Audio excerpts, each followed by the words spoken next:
श्री गणेशाय नमः। भक्तों, आज बुधवार के दिन सुनेंगे बुधवार गणेश जी की कथा। एक बार एक नगर में एक मालिन रहती थी। उसके पति चल बसे थे।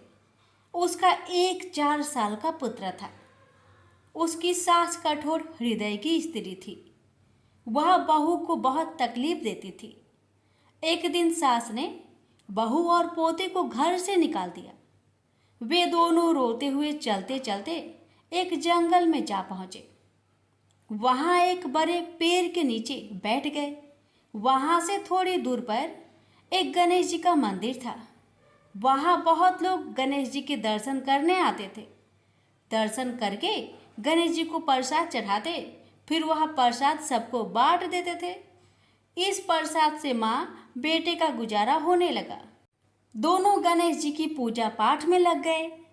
एक दिन उन्होंने सोचा, क्यों ना हम भी जंगल से फूल लाकर बेचें। वे रोज जंगल से फूल लाकर उसकी माला बनाकर बेचने लगे। साथ में पूजा की सामग्री और प्रसाद भी बेचने लगे। इससे उनको आमदनी होने लगी। गणेश जी की कृपा से आमदनी बढ़ने लगी। जल्दी ही उन्होंने एक मकान और एक दुकान बना लिया। एक राजा की लड़की मंदिर में रोज पूजा करने आती थी।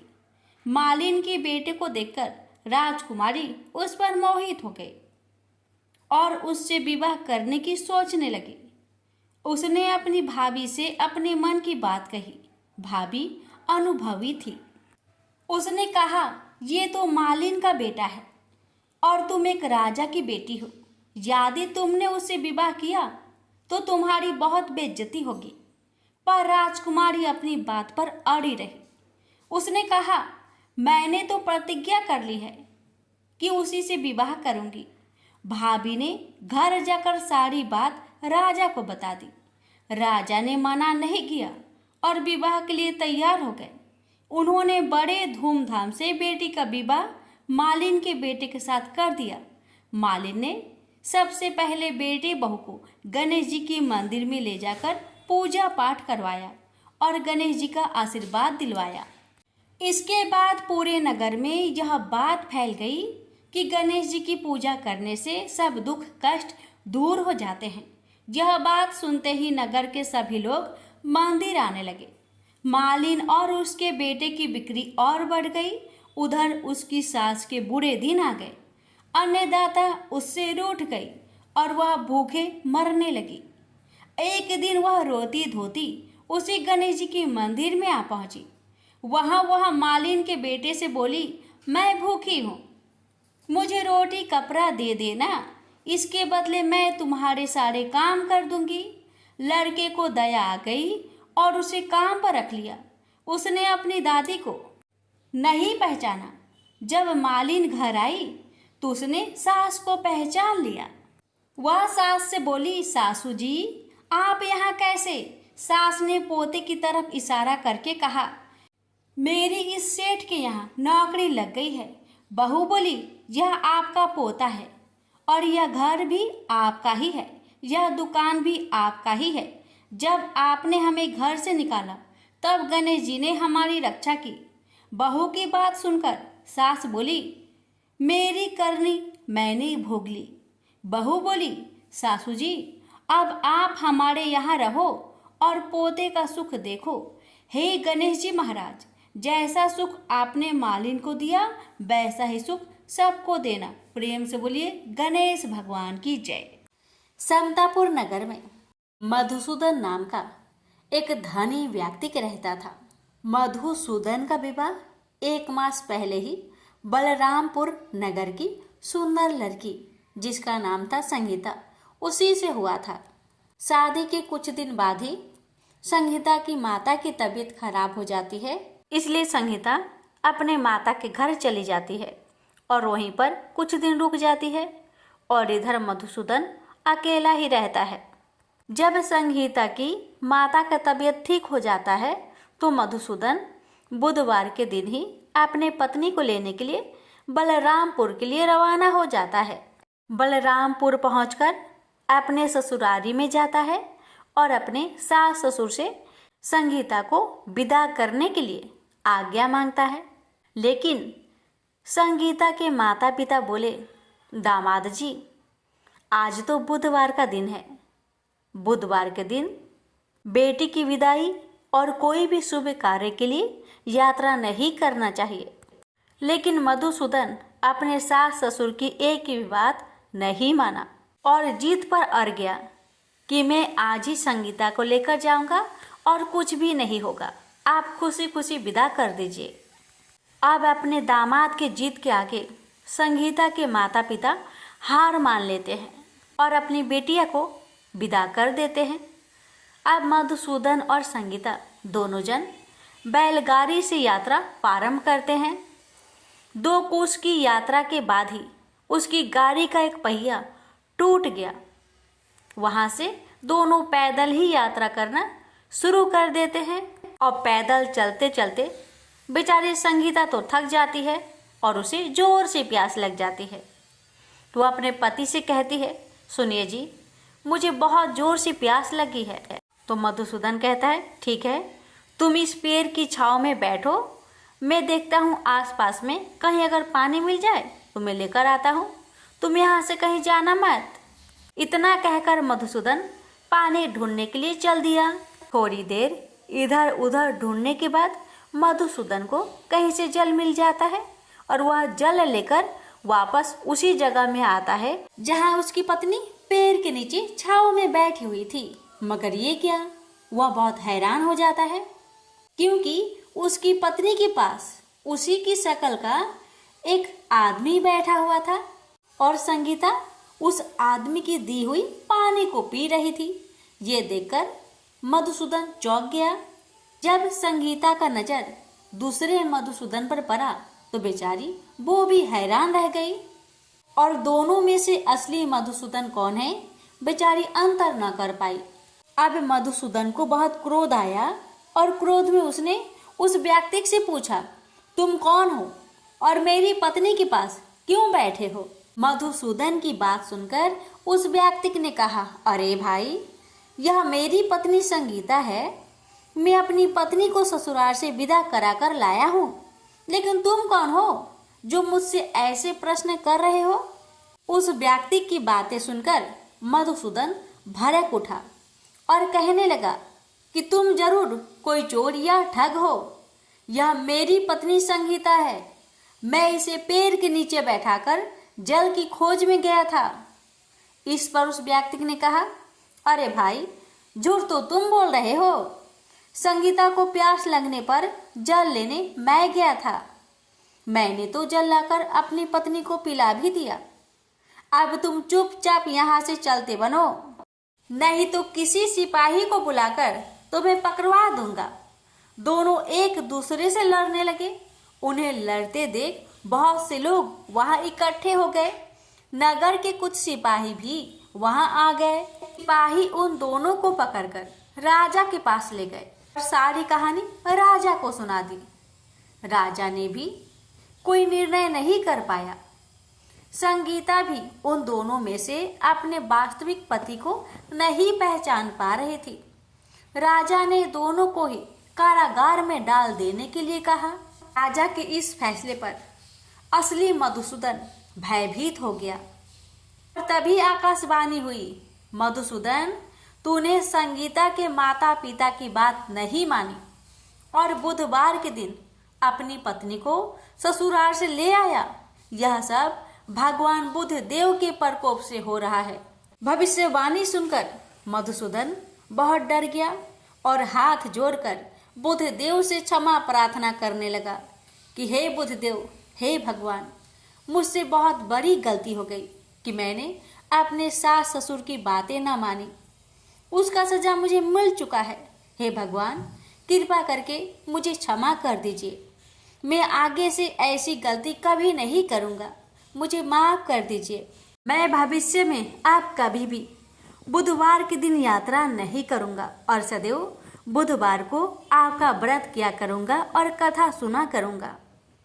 मधुसूदन के प्रार्थना करने से भगवान बुद्ध देव उसे क्षमा कर देते हैं और तभी दूसरा व्यक्ति राजा के सामने से ही गायब हो जाता है। राजा और दूसरे लोग इस चमत्कार को देखकर हैरान हो गए। भगवान बुद्ध देव की इस अनुकंपा से राजा ने मधुसूदन और उसकी पत्नी को सम्मान पूर्वक विदा किया। कुछ दूर चलने पर रास्ते में उन्हें वही बैलगाड़ी मिल गई। बैलगाड़ी का टूटा हुआ पहिया भी अपने आप जुड़ा हुआ था। दोनों उसमें बैठकर समतापुर की ओर चल दिए। मधुसूदन और उसकी पत्नी संगीता दोनों बुधवार को व्रत करते हुए आनंद पूर्वक जीवन यापन करने लगे। इस तरह भगवान बुद्ध देव की कृपा से उनके यहाँ खुशियाँ बरसने लगी।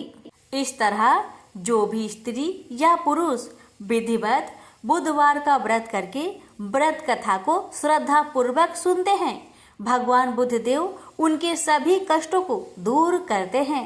प्रेम से बोलिए बुद्ध देव भगवान की जय। एक बार गणेश जी एक छोटे से बालक के रूप में एक चम्मच में चावल और दूसरे चम्मच में दूध लेकर निकले। वो हर किसी से कह रहे थे कि कोई मेरे लिए खीर बना दो, कोई मेरे लिए खीर बना दो। एक बुढ़िया माई बैठी हुई थी।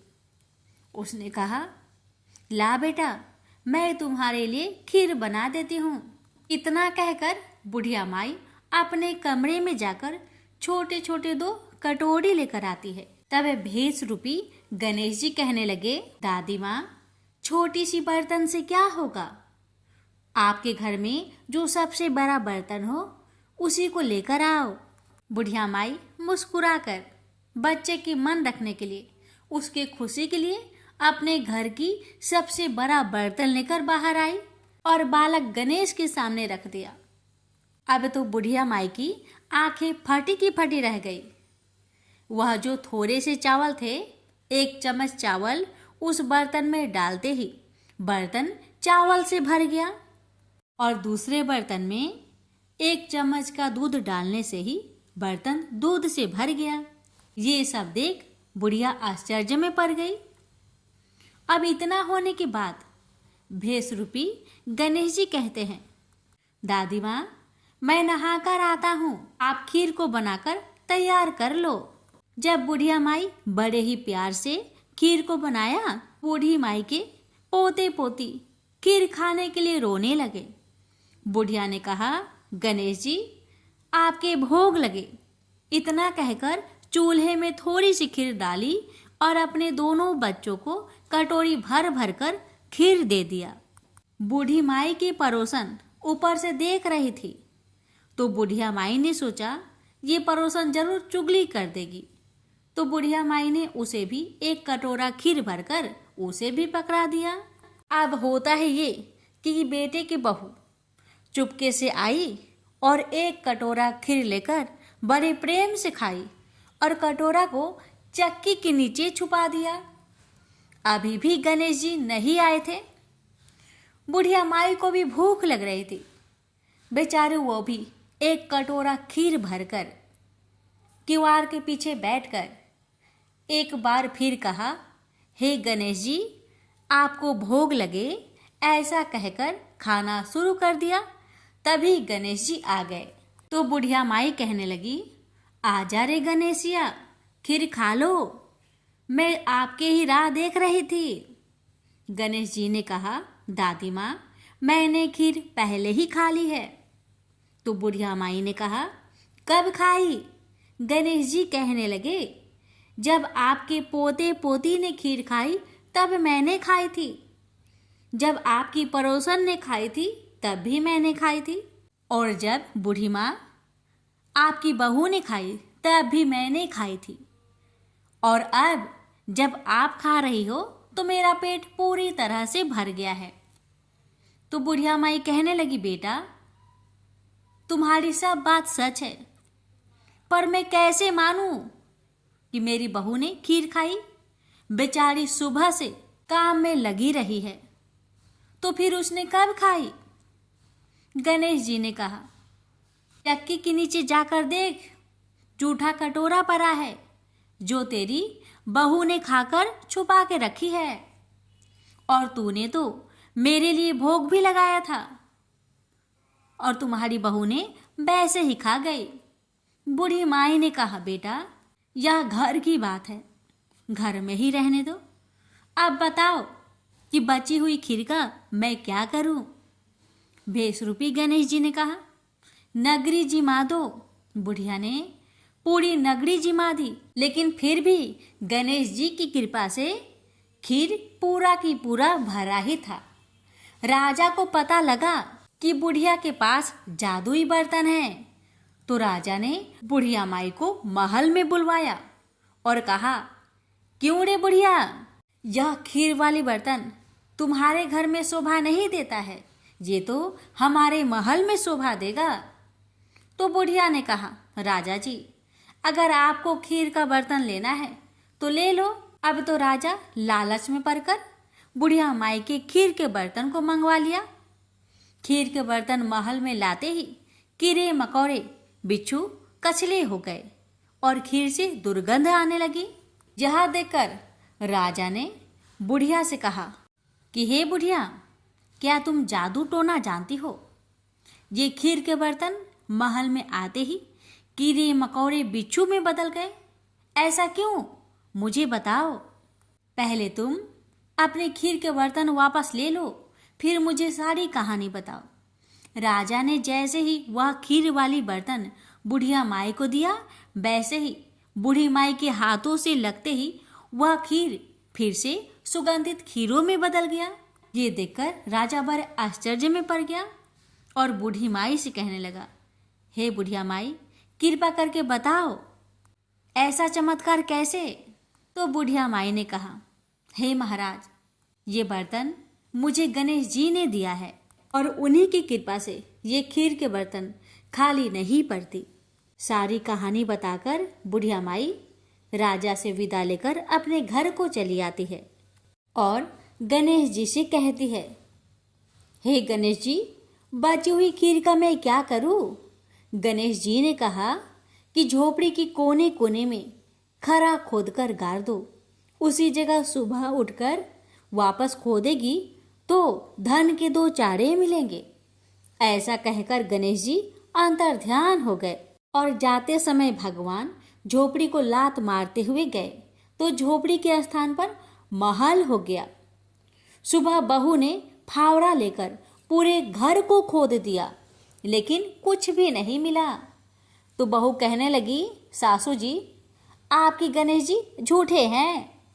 तो सास ने कहा, बहू, मेरे गणेश झूठो नहीं है, ला मैं देखूं। वह सुई लेकर खोजने लगी तो टन टन कर 2 धन के चाड़े निकल आए। बहू ने कहा, सासू जी, आपके गणेश तो साचो ही हैं।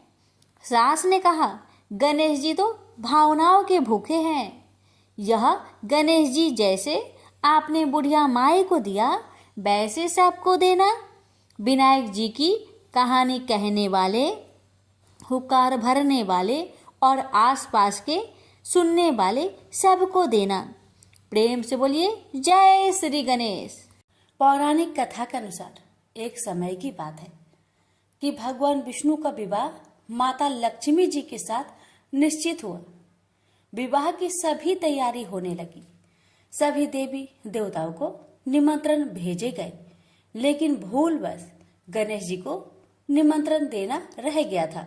इधर भगवान विष्णु की बारात जाने का समय आ चुका था। सभी देवता अपनी पत्नियों के साथ विवाह समारोह में शामिल होने को आए, परंतु सभी देवी देवताओं ने देखा कि गणेश जी कहीं दिखाई नहीं दे रहे हैं।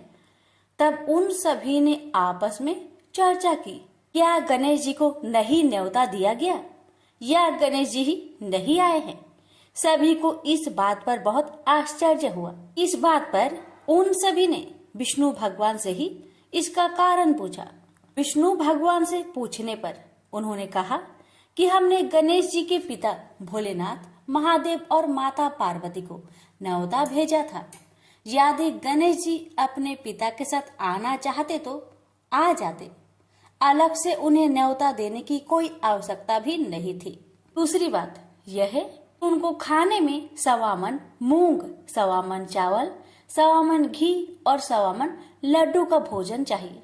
यदि गणेश जी नहीं आएंगे तो कोई बात नहीं, दूसरे के घर जाकर इतना सारा खाना पीना अच्छा भी नहीं लगता। इतना वार्ता कर ही रहे थे कि किसी एक ने सुझाव दिया, यदि गणेश जी आते तो उनको द्वारपाल बनाकर बैठा सकते थे कि आप घर की याद रखना। आप तो चूहे पर बैठकर धीरे धीरे चलोगे तो बारात में बहुत पीछे रह जाओगे। यह सुझाव सबको पसंद आ गया तो फिर विष्णु भगवान ने भी अपनी सहमति दे दी। तब गणेश जी को निमंत्रण देकर आमंत्रित किया और उनको समझा बुझाकर घर की रखवाली करने को बैठा दिया गया। बारात चल दी। तब नारद जी ने देखा कि गणेश जी तो दरवाजे पर ही बैठे हुए हैं, तो वे गणेश जी के पास गए और रुकने का कारण पूछा। गणेश जी कहने लगे कि विष्णु भगवान ने मेरा बहुत अपमान किया है। नारद जी ने कहा कि आप अपनी मूषक सेना आगे भेज दो तो वह रास्ता खोद देगी, जिससे उनके वाहन धरती में धंस जाएंगे। तब आपको सम्मान पूर्वक बुलाना पड़ेगा। अब तो गणेश जी ने अपनी मूषक सेना को आदेश दिया, जाओ, और सेना ने जमीन पोली कर दी। जब बारात वहां से निकली तो रथों के पहिए धरती में धंसने लगी। आग कोशिश की परंतु पहिए नहीं निकले। सभी ने अपने अपने उपाय किए परंतु पहिए तो नहीं निकले, बल्कि जगह जगह से टूटने लगे। किसी को समझ में नहीं आ रहा था कि अब क्या किया जाए। तब तो नारद जी ने आकर कहा, आप लोगों ने गणेश जी का अपमान किया, जिस कारण यह विघ्न आ रहे हैं। यदि उन्हें मनाकर लाया जाए तो आपका कार्य सिद्ध हो सकता है और यह संकट टल सकता है। शंकर भगवान ने अपने दूत नंदी को भेजा और वे गणेश जी को लेकर आए। गणेश जी का आदर सम्मान के साथ पूजन किया गया। फिर रथ के पहिए निकलने लगे और यह संकट टल गया। अब रथ के पहिए निकल तो गए परंतु वे टूट फूट गए थे, तो उन्हें सुधारे कौन। पास के खेत में एक खाती काम कर रहा था। उसे बुलाया गया। खाती अपना कार्य करने से पहले श्री गणेशाय नमः कहकर गणेश जी की वंदना मन ही मन करने लगा। देखते ही देखते खाती ने सभी पहियों को ठीक कर दिया। तब खाती कहने लगा कि हे देवताओं, आपने सर्वप्रथम गणेश जी को नहीं मनाया होगा और न ही उनकी पूजन की होगी, इसलिए तो आपके साथ यह संकट आया है। मैं तो मूर्ख अज्ञानी हूँ, फिर भी पहले गणेश जी को पूजते हैं, उनका ध्यान करते हैं। आप लोग तो देवगण हैं, फिर भी आप गणेश जी को कैसे भूल गए। अब आप लोग भगवान श्री गणेश जी की जय बोलकर जाए तो आपके सब काम बन जाएंगे और कोई संकट भी नहीं आएगा। ऐसा कहते हुए बारात वहां से चल दी और विष्णु भगवान का लक्ष्मी जी के साथ विवाह संपन्न करा के सभी सकुशल घर लौट आए। हे गणेश जी महाराज, आपने विष्णु को जैसा कारज सरियो ऐसा कारज सबको सिद्ध करिजो। बोलिए गजानन भगवान की जय। एक गांव था जिसमें एक सेठ जी अपने परिवार के साथ रहते थे। सेठ जी का गांव के पास के ही शहर में बड़ा व्यापार था। सेठ जी गणेश जी की पूजा श्रद्धा एवं विश्वास से करते थे, जिससे सेठ जी के घर में अन्न धन के भंडार सदैव ही भरे रहते थे। उनके जीवन में किसी भी प्रकार की कोई कमी नहीं थी। नित्य प्रतिदिन नियम अनुसार रोज वो नदी पर नहाने जाते और आकर गणेश जी का पूजन करते, उन्हें भोग लगाते और फिर स्वयं भोजन करते थे। यह बात सेठानी जी को अच्छी नहीं लगती थी। वो धार्मिक नहीं थी और ईश्वर में इतना विश्वास नहीं रखती थी। एक बार सेठानी जी ने सोचा कि यह इतना गणेश जी को मानते हैं, गणेश जी की पूजा करते हैं, इससे होता क्या है। आज तो देखती हूँ वो कैसे गणेश जी की पूजा करते हैं। अगले दिन जब सेठ जी नदी पर नहाने जाते हैं तो सेठानी जी गणेश जी की मूर्ति को उठाकर मूर्ति को कपड़े से ढककर बगीचे में जमीन में दबा देती है। जब सेठ जी नदी पर से नहाकर घर आते हैं और देखते हैं कि गणेश जी की मूर्ति तो मंदिर में नहीं है, तो वो सेठानी से पूछते हैं, गणेश जी की मूर्ति मंदिर में नहीं है, कहाँ गई? तो सेठानी जी बोलती है, मुझे नहीं मालूम, मूर्ति को घर में बहुत ढूंढाते हैं। उस दिन क्योंकि वो गणेश जी को भोग नहीं लगा पाए, इसके लिए सेठ जी ने अन्न जल का भी त्याग कर दिया और गणेश जी से प्रार्थना करने लगे, हे प्रभु, लगता है आप मुझसे रुष्ट हो गए हो और कहीं चले गए हो। आप अपनी कृपा दृष्टि मुझ पर बरसाइए। ये प्रभु, मुझे दर्शन दीजिए। सेठ जी ने मन ही मन सोचा कि आपसे जब तक आप मुझे मिल नहीं जाते, मुझे दर्शन नहीं दे देते, तब तक मैं अन्न जल का त्याग करता हूँ। उस दिन पूरा निकल गया। रात्रि में सेठ जी की भक्ति से प्रसन्न होकर गणेश जी भगवान ने सपने में गणेश जी भगवान एक छोटे से चूहे के साथ खेल रहे होते हैं और चूहे को खाने को लड्डू देते हैं। चूहा लड्डू लेकर बगीचे में जाता है और जमीन को खोदता है और लड्डू वही डाल देता है। अचानक सेठ जी की नींद खुल जाती है। सेठ जी बगीचे में जाते हैं और वही खोदते हैं जहां उन्होंने सपने में देखा था, और वहीं से उनको थोड़ी सी जमीन खोदने पर कपड़े में लिपटे हुए गणेश जी की मूर्ति मिलती है। सेठ जी गणेश जी की मूर्ति की पूजा करके उनको यथास्थान स्थापित करते हैं और सेठानी के पूछने पर सारा वृत्तांत उन्हें सच सच बताते हैं। बात जानकर सेठानी जी को आश्चर्य होता है और सेठानी जी मन ही मन श्रद्धा एवं विश्वास से गणेश जी भगवान की भक्त बन जाती है और सेठ जी से कहती है कि मुझसे बड़ा भारी अपराध हो गया है। अब हम दोनों पति पत्नी प्रेम सहित गणेश जी भगवान की आराधना करेंगे एवं उनकी पूजा में कभी कोई कमी नहीं आने देंगे। यह सुनकर सेठ जी अत्यधिक प्रसन्न हो जाते हैं और दोनों पति पत्नी गणेश जी भगवान को धन्यवाद करते हैं। जय बोलो, गणेश जी भगवान की जय हो, सदा ही जय हो। प्रभु अपनी अनुकंपा सेठ सेठानी के समान ही हम सभी पर बनाए रखना। कहानी सुनने वालों की सभी मनोकामनाएं पूर्ण करना। एक बार गणेश जी एक बहुत सुंदर गांव से गुजर रहे थे। इस गांव के खेत हरे भरे थे। सुबह का समय था। ठंडी पवन का आनंद लेते हुए गणेश जी मूषक पर सवार होकर चले जा रहे थे। इतने में वह एक खेत से गुजरे तो आनंदवश फसलों में हाथ फिरा दिया। गणेश जी के ऐसा करने से उस फसल के कुछ दाने हाथ में आ गए। अब गणेश जी को पछतावा हुआ कि उन्होंने तो चोरी कर ली। भले ही उन्होंने जानबूझकर नहीं चुराया, लेकिन अब फसल के दाने तो उनके हाथ में आ गए। गणेश जी ने गिने तो वह 12 थे। अब गणेश जी ने उस खेत के मालिक को खोजा और उन सेठ जी के यहाँ 12 साल की नौकरी पर लग गए। एक दिन सेठानी राख से हाथ धोने लगी तो गणेश जी ने सेठानी का हाथ पकड़कर मिट्टी से हाथ धुलवा दिया। सेठानी ने सेठ जी से शिकायत की और कहा कि देखो, नौकर ने मेरा हाथ पकड़ लिया। सेठ जी ने गणेश को बुलाकर पूछा कि तुमने सेठानी का हाथ क्यों पकड़ा? गणेश जी ने बोला कि मैंने तो बस ये कह रहा था कि राख से हाथ धोने से घर की लक्ष्मी नाराज होकर घर से चली जाती है और मिट्टी से हाथ धोने से आती है। सेठ जी ने सोचा कि गणेश ठीक कह रहा है। थोड़ी दिनों बाद कुंभ का मेला आया। सेठ जी ने कहा, गणेश, सेठानी को कुंभ के मेले में स्नान करा कर ले आओ। सेठानी किनारे पर बैठकर नहा रही थी तो गणेश जी उनका हाथ पकड़कर आगे डुबकी लगवा लाए।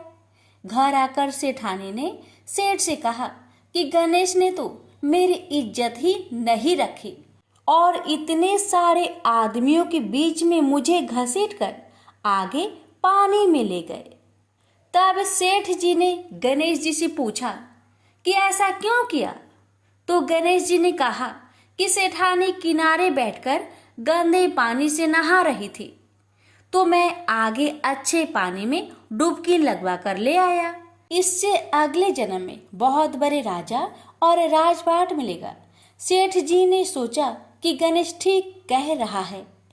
एक दिन घर में पूजा पाठ हो रही थी, हवन हो रहा था।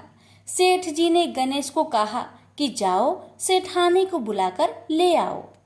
गणेश सेठानी को बुलाने गए तो सेठानी काली चुनरी ओढ़कर चलने लगी, तो गणेश जी ने काली चुनरी फाड़ दी और कहा कि लाल चुनरी ओढ़ के चलो। सेठानी नाराज होकर सो गई। सेठ जी ने आकर पूछा क्या बात है, तो सेठानी बोली कि गणेश ने मेरी चुनरी फाड़ दी। सेठ जी ने गणेश को बुलाकर बहुत डांटा, तो गणेश जी ने कहा पूजा पाठ में काला वस्त्र नहीं पहनते हैं, इसलिए मैंने लाल वस्त्र के लिए कहा। काला वस्त्र पहनने से कोई भी शुभ काम सफल नहीं होता है।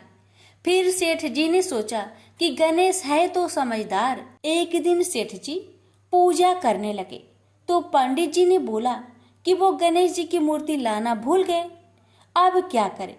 तो गणेश जी ने बोला कि मेरे को ही मूर्ति बनाकर विराजमान कर लो, आपके सारे काम सफल हो जाएंगे। यह बात सुनकर सेठ जी को भी बहुत गुस्सा आया और वे बोले कि तुम तो अब तक सेठानी से ही मजाक करते थे, मेरे से भी करने लगे। तो गणेश जी ने कहा मैं मजाक नहीं कर रहा हूँ, मैं सच बात कह रहा हूँ। इतने में ही गणेश जी ने गणेश जी का रूप धारण कर लिया और सेठ और सेठानी ने ही गणेश जी की पूजा की। पूजा खत्म होते ही गणेश जी अंतर ध्यान हो गए। सेठ सेठानी को बहुत धोखा हुआ और उन्होंने कहा कि हमारे पास तो गणेश जी रहते थे और हमने उनसे इतना काम करवाया। तो गणेश जी ने सपने में आकर सेठ जी को कहा कि आपके खेत में से मैंने 12 अनाज के दाने तोड़ लिए थे, उसी का दोष उतारने के लिए मैंने आपके यहाँ काम किया था। सेठ जी की करोड़ों की माया हो गई। हे गणेश जी महाराज, जैसा सेठानी को दिया वैसा सबको देना, कहते को सुनते को और सारे परिवार को दे देना। जय श्री गणेश जी। एक बार पथवारी माता पाल और विनायक जी में झगड़ा हो गया। सब आपस में स्वयं को बड़ा बताने लगे। इतने में एक ब्राह्मण का लड़का आया। पाल पथवारी गजानन जी ने उसे रोका और कहा लड़के रुक जा और हमारा न्याय कर। लड़का बोला मैं कल वापस आऊंगा तब न्याय करूंगा। घर आकर लड़के ने माँ से कहा माँ मुझे कल पाल पथवारी माता विनायक जी का न्याय चुकाना है। तो माँ ने कहा बेटा सबको बड़ा बता देना। दूसरे दिन लड़का वहां गया और बोला पाल माता आप बड़ी हो, क्योंकि हर व्यक्ति आता है और स्नान ध्यान करके शुद्ध होकर जाता है और आप सबकी रक्षा करती हैं। हे पथवारी माता आप सबसे बड़ी हो, क्योंकि कितने भी तीर्थ धर्म ध्यान कर ले पर आपकी पूजा किए बिना उनका कार्य पूर्ण नहीं होता। आप जीवित को भी तारती हैं और मरने के बाद भी उद्धार करती है। पथवारी माता पथ की धारिणी, इसलिए आप बड़ी हो। अब विनायक जी से लड़का बोला सबसे पहले शुभ काम में आपको ही मनाया जाता है। आपको ध्याये बिना कोई काम सिद्ध नहीं होता, इसलिए आप बड़े हो।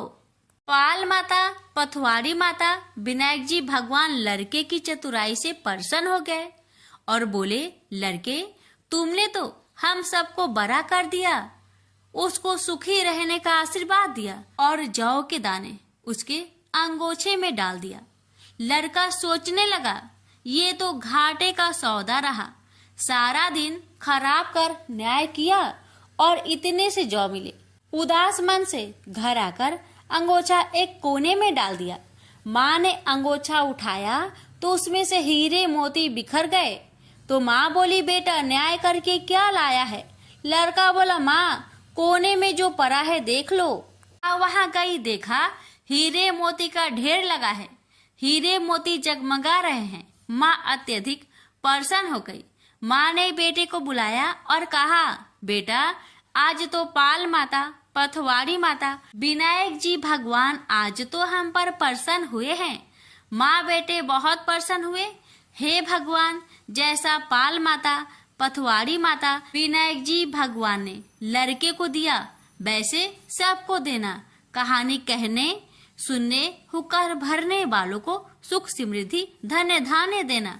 प्रेम से बोलिए, पाल पथवाड़ी विनायक भगवान की जय।